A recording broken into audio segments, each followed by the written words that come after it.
12 de octubre de 1492. Ese mismo día, un marinero, Rodrigo de Triana, desde una de las carabelas avista tierra.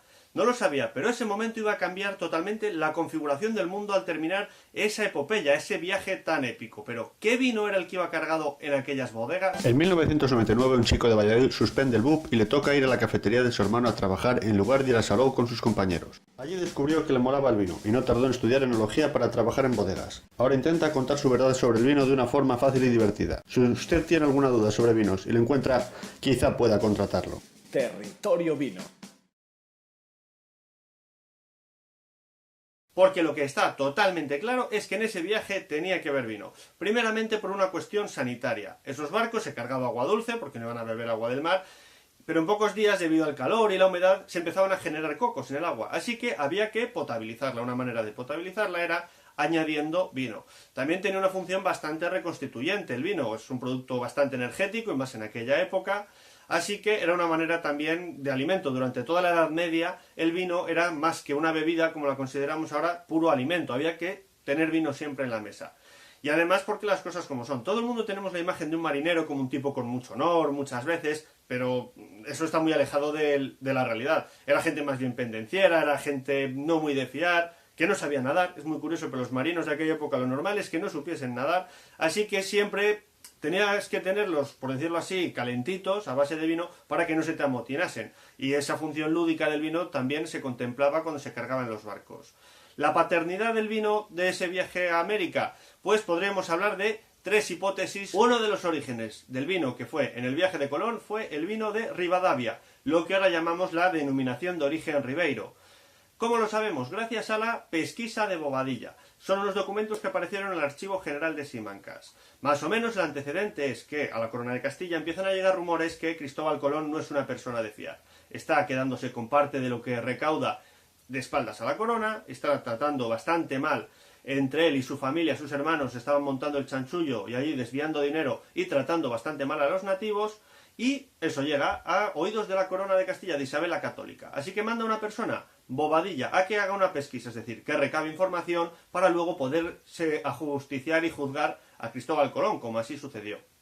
Entre todas las pruebas que encontró en ese viaje, Bobadilla, hay una que nos habla del vino, que habla de, en cierto modo, de lo mala persona que podía llegar a ser Cristóbal Colón en aquel momento. Hay un cura gallego que le relata que durante el primer viaje se empieza a encontrar bastante mal, y le pide que por favor le dé de ese buen vino de Rivadavia que hay en las bodegas, que él piensa que le va a ayudar y le va a reconstruir bastante.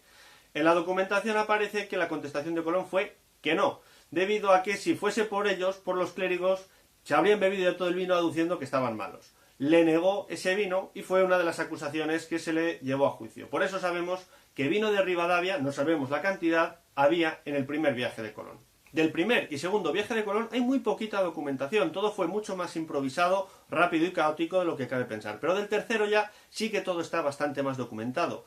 En el archivo de Sevilla apareció una lista de carga, que ha sido muy útil para hacer este descubrimiento. Es decir, imaginamos una lista en que pone ¿qué va en uno de los barcos? Pues van tantos panes, tanto chorizo, tanto salazón, todo lo que venía. En esa lista de carga aparece que iba vino del condado de Huelva, concretamente de Moguer. Incluso en la lista aparece ya el precio que se pagó por cántaro de vino, lo que costó el transporte hasta el puerto de Palos. O sea, está muy bien documentado todo eso. Entonces sabemos que, al menos en el tercer viaje, sí que había vino de la zona del condado de Huelva. ¿Qué nos hace pensar que lo había en los anteriores también?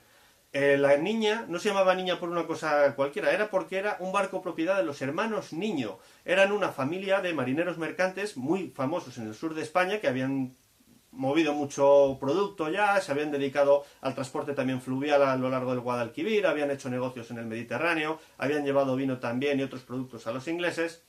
Esa familia puso bastante dinero para hacer los viajes de Colón desde el primer viaje. Uno de los barcos incluso era suyo, se hizo en un astillero, como quien dice, de su propiedad. Parece bastante sencillo que si gran parte de la tripulación y de la gente que era contramaestre y dueños del barco eran de la zona del condado de Huelva, parece bastante lógico que el vino fuese, no solo en ese tercer viaje del que lo sabemos por escrito, sino de los dos anteriores también fuese vino de esa zona. De este tercer origen, con honestidad, tenemos que decir que no hay documentación alguna, es lo que se llama una tradición oral. Sí es verdad que hay elementos comunes, hay cosas que son bastante verosímiles, es decir, casi todo es posible o probable, pero no hay papel alguno que lo atestigüe, pero vamos a contarlo. Más o menos la teoría que da verosimilitud a esto es Fray Diego de Deza. Era uno de los consejeros, confesor de la reina Isabel la Católica, tutor de uno de sus hijos, el infante Juan, que era bastante amigo de Cristóbal Colón. Es más, le acompañó, sabemos, no sabemos dónde, pero que Cristóbal Colón, por documentación, sí sabemos que estuvo al menos una noche en la Villa del Toro y le hospedó Fray Diego de Deza. Y le acompañó a Salamanca para convencer a una especie de comité de sabios que estaba en Salamanca, capitaneados por el cardenal Mendoza, de que era buen negocio todo aquello de circunnavegar el mar en la otra dirección para llegar a Zipango, lo que ahora llamamos Japón, que era realmente la intención de Cristóbal Colón, llegar por otro sitio a el continente asiático. Bueno, le ayudó bastante, eran muy amigos, y corre la leyenda, por decirlo así, que uno de los problemas que plantearon en Salamanca cuando dijeron de hacer una empresa como esa, una locura, si lo pensamos desde el punto de vista bajo medieval, titánico, ¿qué vino íbamos a llevar a ese viaje? A Fray Diego se le ocurrió que una buena idea podía ser llevar vino de la ciudad de donde él era, porque era un vino muy alcohólico, muy tánico, que iba a soportar muy bien ese viaje. Es lo que sostiene esa teoría. Si es verdad, además, como elemento común, que el vino de toro, al ser muy tánico, podía ser muy bueno para combatir el escorbuto, una enfermedad muy habitual entre los marineros, y eso hace que esa teoría cobre fuerza, pero documentación que atestigue esto, las cosas como son, no tenemos nada.